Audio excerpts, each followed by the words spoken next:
Magandang gabi sa inyo mga kaibigan. Eto na naman ang inyong katalakayan, ang inyong kabalitaktakan, si Richard Malabed Torino.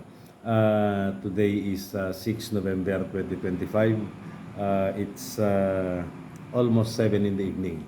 Alam nyo, nung nakaraang pagkakataon na nagkausap-usap ulit tayo, that's something like 4 or 5 days ago, na ipangako natin na briefly sa maiksing paraan, tatalakayin natin yung isang pangyayari dyan sa Tuguegarao City, yung capital ng province of Cagayan. Madugo na pangyayari ito. Naganap ito noong 1990, yung tinatawag na Delfino Siege, Hotel Delfino Siege. Bakit ba natin ito tatalakayin? Ang tagal na nito. This is something like 35 years ago. Ito po kasi mga kaibigan, meron itong relevance, meron itong significance dito sa kasalukuyang nangyayari sa ating bayan ngayon. Unang-una, upang maintindihan natin na anuman yung sigalot sa politika, anuman yung mga hindi pagkakaintindihan ng ating mga pinuno na politiko, hanggat maaari, yung solusyon sanang gagamitin ay hindi yung mga pulis at sundalo. Kasi pag ginawa natin ito, yan ay magiging madugo. Ang magiging kawawa dyan, ang magiging biktima dyan, Pilipino. Pangalawa, walang pinakamagandang gawin kundi pagkatapos ng halalan, kayo na nabigyan ng mandato ng ating mga mamamayan ay magkaisa, magsama-sama na. Kalimutan ninyo ang mga hindi magagandang karanasan noong panahon ng halalan, nung kayo ay nabigyan na ng mandato ng ating mga mamamayan, magkaisa na kayo. Yan ay para makinabang ang buong sambayanan. Ito yung pag-uusapan natin, mahiksi lang. Punta tayo sa prelude. 1986. This marks two very significant events. Yung 1986, 1986 People's Power Revolution o yung tinatawag nating EDSA 1. Number 1, this marks the end of the 21 years of Marcos regime. Dito nagtapos yung 21 taong pamumuno ni Ferdinand Edralin Marcos. That's 1. Number 2, dito rin nagsimula dahil sa EDSA Revolution na ito, nawala si Ferdinand Edralin Marcos, ang pumalit sa kanya ay si Cory Aquino, President Corazon Cojuangco Aquino. Okay, ano nangyari noong 1986 EDSA Revolution na yan? Nag-aklas ang sambayanan. Dalawa yung major components ng pag-aaklas na yan. Civilian group at yung military group. Yung civilian group natin, pinangunahan yan no less than the highest leader of the Catholic Church, si Cardinal Sin, yung namuno sa side ng Catholic Church. Dito sa military side natin, pinamunuan yan ni then Secretary of National Defense Juan Ponce Enrile and the Armed Forces of the Philippines Vice Chief of Staff Fidel Valdez Ramos, na siya ring naging presidente ng Pilipinas 1992 to 1998. Okay, sino yung mga nasa ilalim, sino yung mga kakampi ni Cardinal Sin dito sa civilian side, church and civilian side? Of course, nandyan yung napakadaming pare, nandyan yung mga alagad ng simbahan, mga madre, of course, nandito yung mga taga-akadim, yung mga professor natin, ang daming estudyante, mga media practitioners natin, kasama na dito yung mga ordinaryong Pilipino. Dito sa side naman ni Juan Ponce Enrile at ni Fidel Valdez Ramos, basically, karamihan dito yung miyembro ng Reform the Armed Forces Movement o kaya yung RAM na pinamumunuan naman noon ni Colonel Gregorio Honasan na naging senador natin, si Gringo. Si Gringo nun, yung mga kasama niya sa RAM, Reform the Armed Forces Movement, karamihan dyan yung mga classmates niya sa Philippine Military Academy, class 1971, class matatag. And of course, at iba pang mga galing din sa eskwelahan na yan, Premier Military School, na junior or seniors nila. Yun, yung military side. Nagsanib pwersa yan, kaya napatalsik yung Marcos, rehimen ni Marcos, at umupo naman dyan yung Cory Aquino. Doon nagsimula bilang Pangulo ng Pilipinas si Mrs. Corazon Cojuangco Aquino. Ano ang koneksyon nito doon sa Delfino Seeds? Ganito yon. Isa sa mga major player under the Reform the Armed Forces Movement noon, 1986 Revolution, ay si Rodolfo Aguinaldo na naging provincial governor ng province of Cagayan noong 1988. Okay. From 1986, simula umupo si Cory, hanggang 1988, ang daming military coup attempts. Lahat yan hindi nagtagumpay. Pero halos lahat ng military coup attempts na yan, kasali dyan si Rodolfo Aguinaldo. Okay, to cut the story short, isa sa mga pinakamadugo na nangyari dyan na coup attempts, bago naging provincial governor si Rodolfo Aguinaldo, si Agi, dito sa probinsya ng Cagayan, ay yung 1987 na military coup.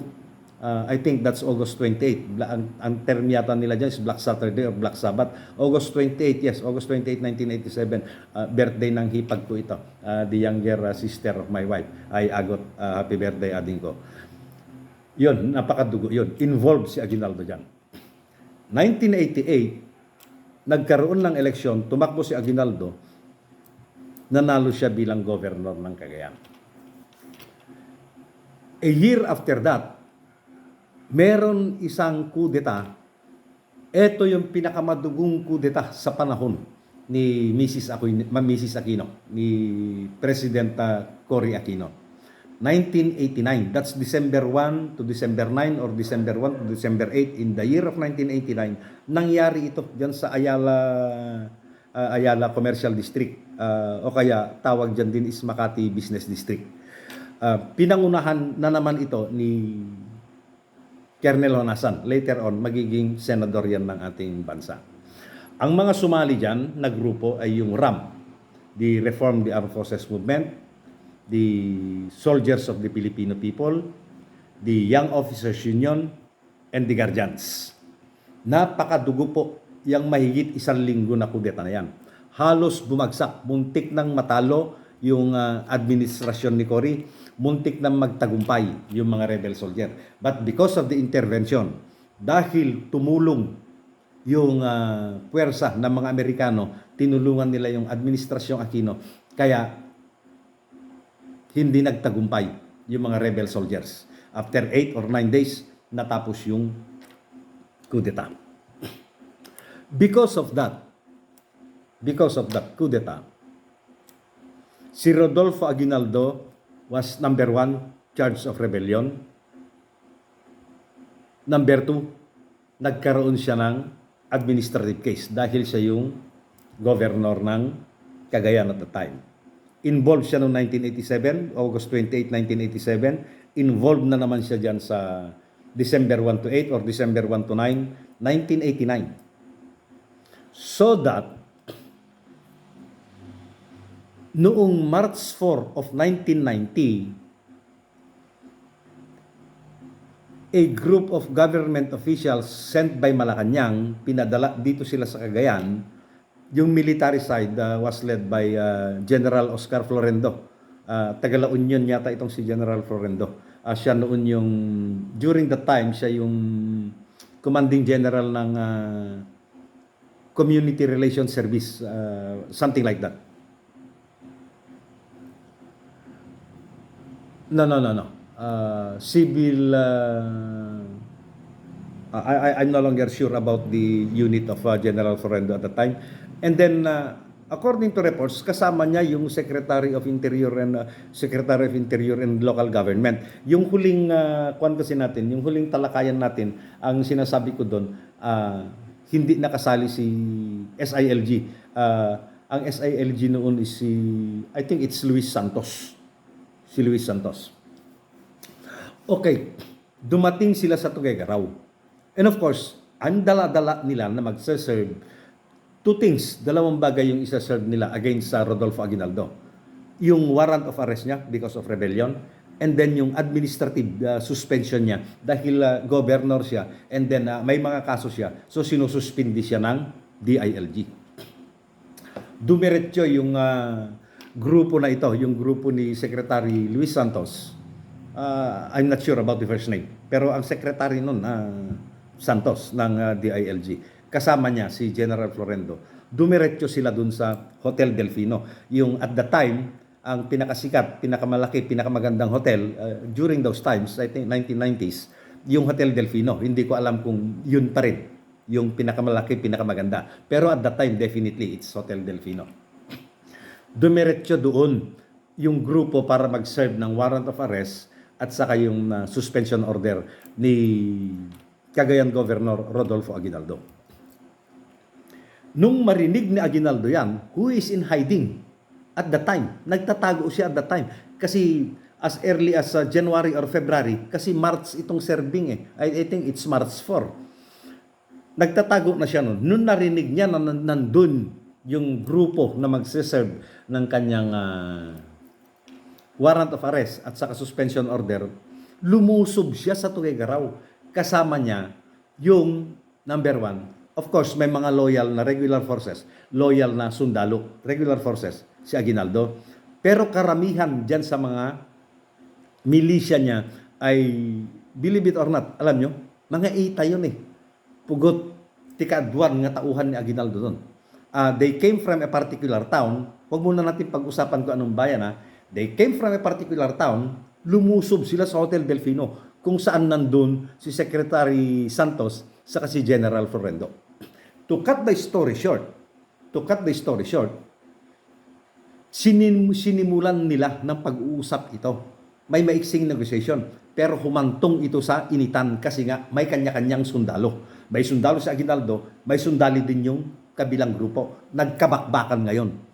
It lasted almost 4 hours, yung gunfight, yung gun battle doon. And the result, 13 dead, pang-14, 13 dead, make it 14. Kasi namatay din si General Florendo, number 14. In one of the many accounts, according to official reports, sinasabi ni Secretary Santos, DILG Secretary, na nakita niya mismo si Aguinaldo, binaril niya si General Florendo at close range. Alam nyo, parehong graduate ito. Si Rodolfo Aguinaldo at si General Florendo, parehong graduate sa Philippine Military Academy. Pareho ring Ilocano ito. Okay, to cut the story short, yun ang nangyari. May kanya-kanya kasi silang sundalo. Sa halip na pinag-usapan niya ng matino, ginamit nila yung kanilang persa, nagsagupa sila, 14 ang namatay din ang isang general. And then ganito ang nangyari. After that commotion, after that battle, umatras tong grupo ni Aguinaldo. Pagkatapos na maaresto yung ilang tauhan niya, napakadaming tauhan, ang dami ding mga armas, mga bala na nasamsam galing sa mga tauhan ni Aguinaldo. Pero nag-withdraw sila, umatras sila. Saan siya pumunta? In Gataran. Bakit Gataran?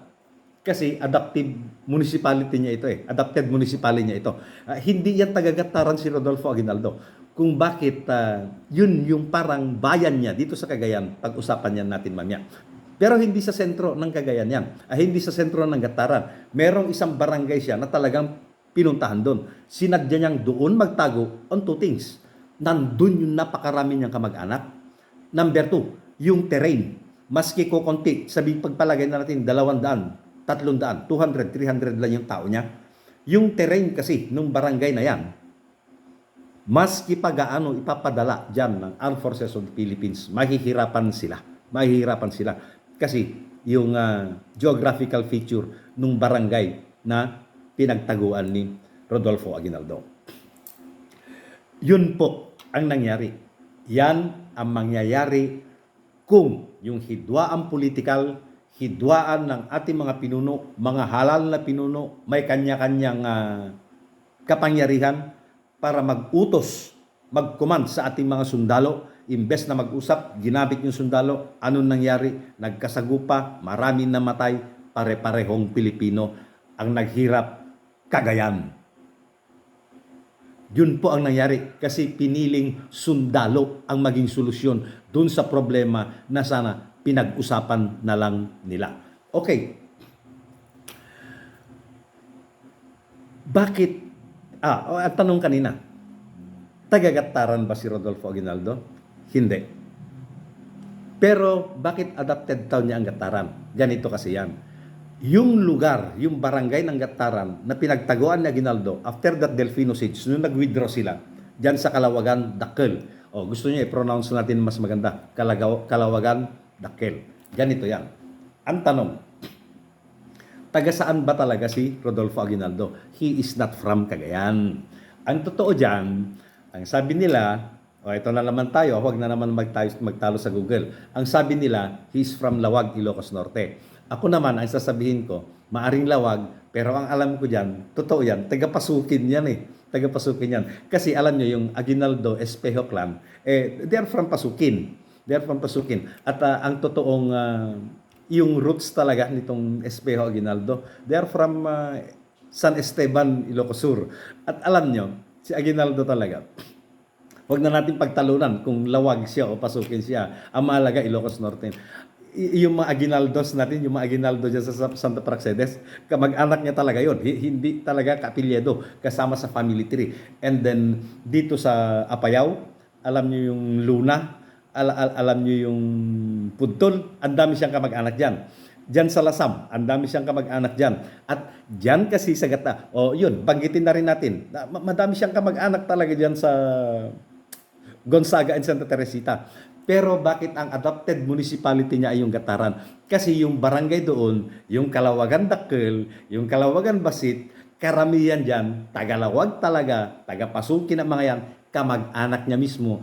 Kaya itinuturing niya yung sarili niya na taga-Gattaran. At yung mga taga-Gattaran, lalong-lalo na yung barangay na dalawang Kalawagan, Dakkel and Basit, itinuturing nilang taga doon si Rodolfo Aguinaldo. Anong significance ng pangyayari na ito?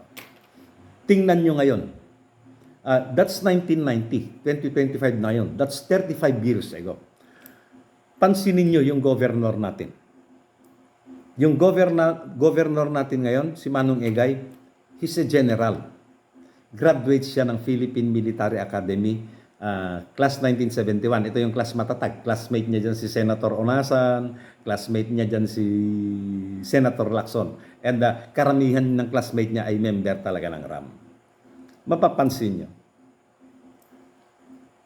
Ang gusto niya talaga, magkaisa, magsama-sama. Hindi rin naman madali yung mga naranasan niya bago maghalalan. During the campaign period, madami ding negatibo. Nakaranasan yan si Manong Egay. Hindi naman naglakad sa parke yan, kaya nanalo eh. It's not a walk in the park. Napakahirap. Kasali ako dyan.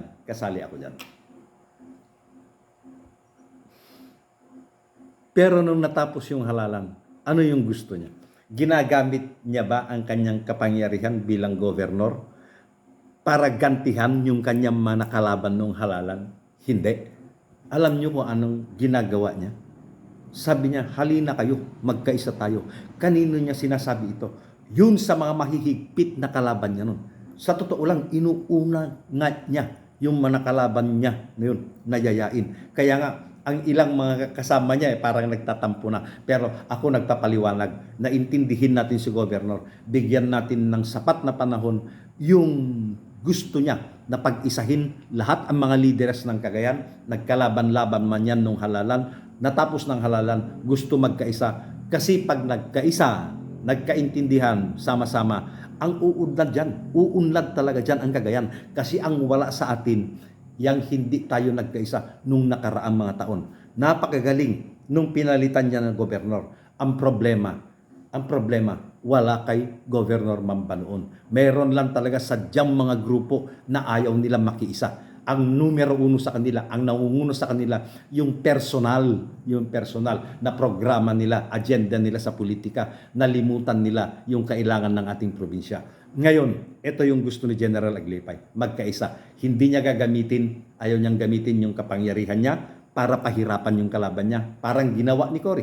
Presidente siya, ginipit niya si Aguinaldo. Si Aguinaldo, mayroon din sariling kakayahan, ayaw niya rin magbaw doon sa mas mataas sa kanya, lumalaban din siya. Kaya nga, mga mayors natin, mga halal ng bayan, mga opisyales natin ng probinsya ng Cagayan, makinig tayo sa ating gobernador. Magkaisa na tayo. Okay, balikan natin. Kung ganun ang nangyari kay Aguinaldo noong 1990, nagkaroon siya ng problema. May 14 na namatay. May namatay na general. Anong nangyari sa kanyang suspension? Anong nangyari sa kanyang warrant of arrest because of rebellion? Number one, yung kaso niya sa rebellion, actually napardon yun, nawala. You know why? Kasi pagkatapos ng termino ni Cory, 1986 to 1992, 1998, ang pumalis sa kanya si Fidel Valdez Ramos. Si Fidel Valdez Ramos is a general, kasama yan ni Rodolfo Aguinaldo dun sa 1986 revolution. Kaya ang daming rebel soldier ang napardon nung presidente na si Ramos. Hindi ko alam kung ang tawag nila presidential pardon ba o executive clemency. Whichever. It doesn't matter. Yung rebellion case ni Aguinaldo ay napardon, nawala. Ano nangyari sa kanyang suspension? Eto yon. Yung kanyang suspension, nawalan na ng visa yon. Kaya, kasi, ang nangyari ganito. Kung governor ka, elected official ka, mapakapitan ka, mayor ka, basta na-elect ka. Nagkaroon ka ng suspension, kaso, dyan sa termino mo na yan, and then nag-run ka uli sa susunod na eleksyon, nanalo ka, mawawala, mabubura yung kaso mo dun sa nakaraang termino mo. Kaya nga, ang tawag ngayon dyan, condonation yon. Pero mas kilala yan sa Aguinaldo Doctrine. Ganon din po. Yun, kaya ako napawalan ng sala because of the Aguinaldo Doctrine na kinabang ako dyan. Unang termino ko, meron akong administrative punishment. Pero dahil sa pangalawang termino ko, nanalo uli ako. So, nawala po, nakinabang ako dyan sa, napawalang sala ako, nakinabang ako sa Aguinaldo Doctrine. So, huling, to end this discussion, kung meron man kayo ngayon, mga pinuno ng ating bansa, pinuno ng ating lalawigan, nakaupo man o dating mga pinuno, kung maaari lang, huwag niyong yakagin, huwag niyong udyukan, huwag niyong yayain ang ating mga kapulisan, ang ating mga kasundaluhan para sumama sa pag-aaklas upang sa ganun pababain ang Pangulong ito, pababain, panagutin yung mga akala natin ay nagkasala. Magtiwala po tayo doon sa gulong ng ating hustisya. This is democracy. Let's trust the process. Ilagay natin sa batas yung paghusga, yung pag-usig, yung paghanap ng hustisya. Kung sino yung nagkasala, yun ang parusahan. Huwag nating gamitin ang ating Armed Forces of the Philippines. Huwag nating gamitin yung ating PNP. Huwag nating yayain ang ating mga estudyante para sumama sa mga pag-aaklas na yan. Kaya ko na naman sinasabi ito kasi ito ay may koneksyon diyan sa paulit-ulit na panawagan ni Chavit Singson. Hindi na siya naawa sa ating mga kabataan, sa ating mga estudyante. Ang gusto niya, sasama yung mga sundalo. So maglalaban, sundalo to sundalo na naman, mamamatay na naman dyan, Pilipino. Hindi natin kailangan yan. Hindi natin kailangan yan. Just trust the process, trust our justice system. Dito sa Cagayan, suportahan natin si Manong Egay. Makinig, pakinggan natin yung kanyang pakiusap. Magkaisa na, mga Cagayano, ang uunlad, mga Cagayano. Magandang gabi po sa inyong lahat. Maraming salamat.